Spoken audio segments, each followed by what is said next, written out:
बट कपड़े में नहीं। मुझे लगता है इंसान को नेचर में बदलाव होनी चाहिए अच्छाइयों के लिए। पहले के माता बहनी बेटी जात लिए तो बड़ा सुंदर भजन गावत लिया। अरे केने में आके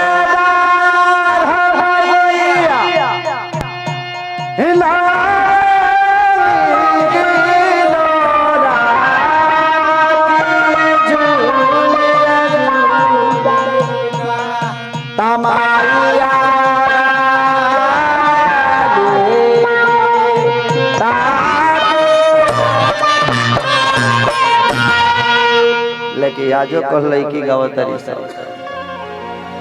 जींस पैंट पहन ले तरी सा, टी शर्ट पहन ले तरी से, ट्रैक्टर के गियर खाली सैंडल लगा ले तरी सा, दुर्गा जी के मंदिर में चल जाती से, कह तरी सा हेलो दुर्गा माँ। मैं बाद में आके पूजा करती हूँ, अभी एनिमल देखने जा रही हूँ। माई कह तरी की सफा जानवर भी आप देख रहे हैं उजाला एंटरटेनमेंट के माध्यम से। जब भी तिलक बारात चाहे कोनो शुभ कार्य होला तो बड़ा सुंदर सुंदर भजन आजो हमने के माता बहन बेटी जे पुरनिया बगावेला कि गाय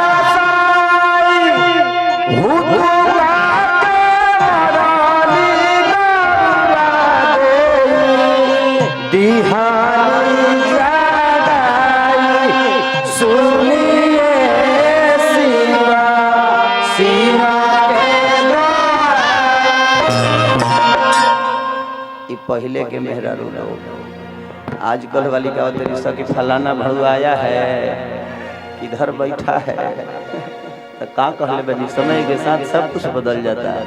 लेकिन एक भजन से सेवा ओकरा बाद रोबी जोगी कि जो में बहाती मैया अरे बन के कोयलिया कि जो में बहाती मैया बन के कोयलिया तक उठाती मैया मैया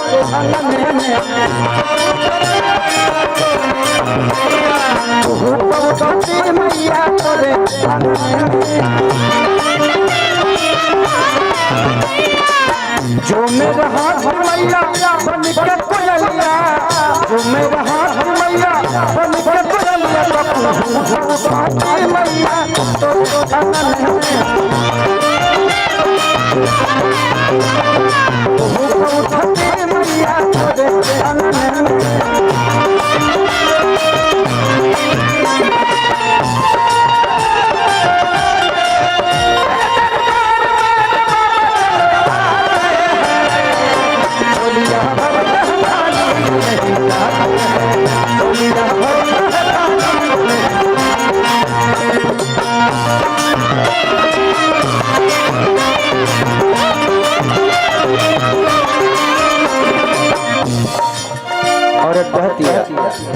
सिकिया के बिन बिन आसन लगई थी वही पे आई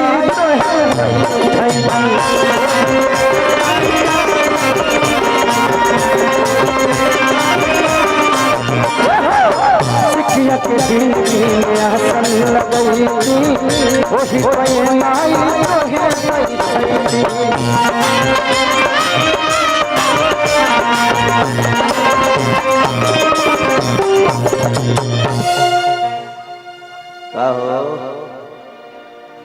बाबू ढेर ऊपर मत जे है ना तो ऊपर ऊपर निकल जाइबे। अन्हार हवा देखिए ओने से लाइट जला के हमरे के इशारा करता। अरे भगवान तो इंसाने बनैले बानर बन गइल अब उतरना जा आना तो ज्यादा जल्दी होगा तो तू निकल जा अंतरिक्ष में चला बाद में हमरो खातिर 2 कट्ठा जमीन ले ली होगी। का कहल जा एक से काल धरती पर लोग बा तकहू को उठाती मैया तोरे अंगने में।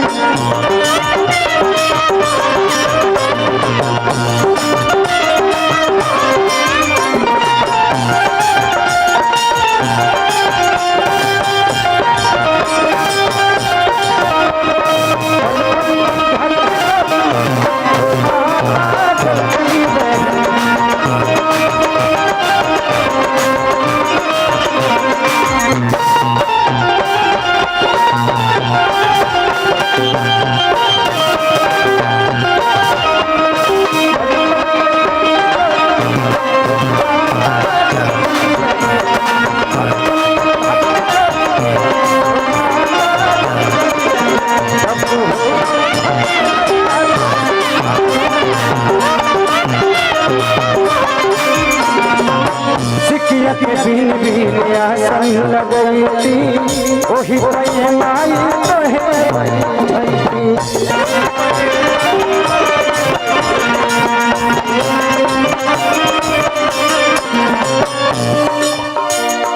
तो जो मेरा हाथ मैया अरे बाप के पजनिया जो मेरा हाथ मैया बाप के पजनिया क्षमा को उठाती मैया तोरे अंगने में। क्षमा को उठाती मैया तोरे अंगने में।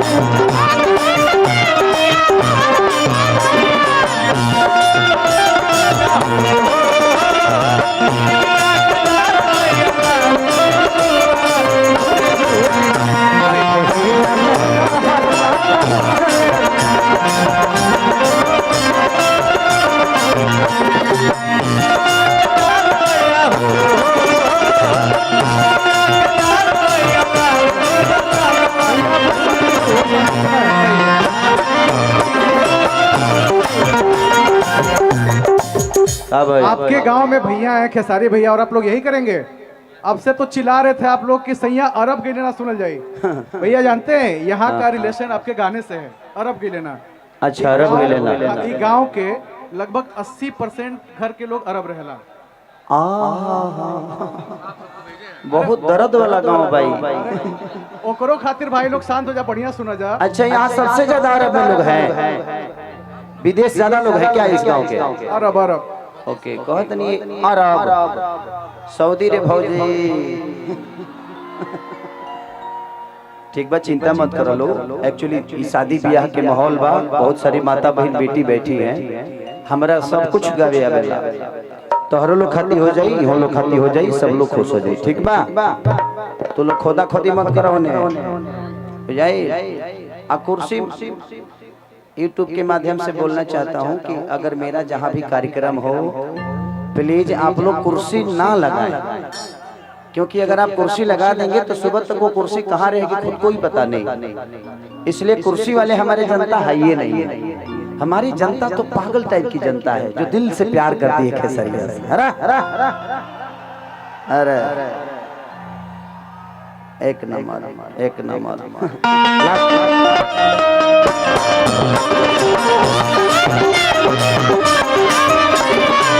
लास्ट में कहत चले तुम खेसारी तो के पुतारे अइले दरदिया कसिया पुआरे।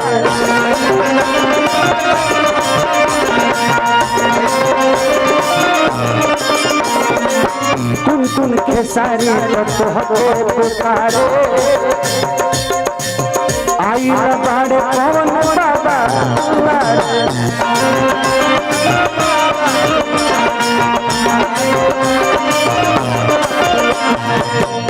तो जो मेरा हाथ मैया तोहर माथे के बिंदिया कि जो मेरा हाथ मैया तोहर माथे के बिंदिया तो दमक उठाती मैया तोरे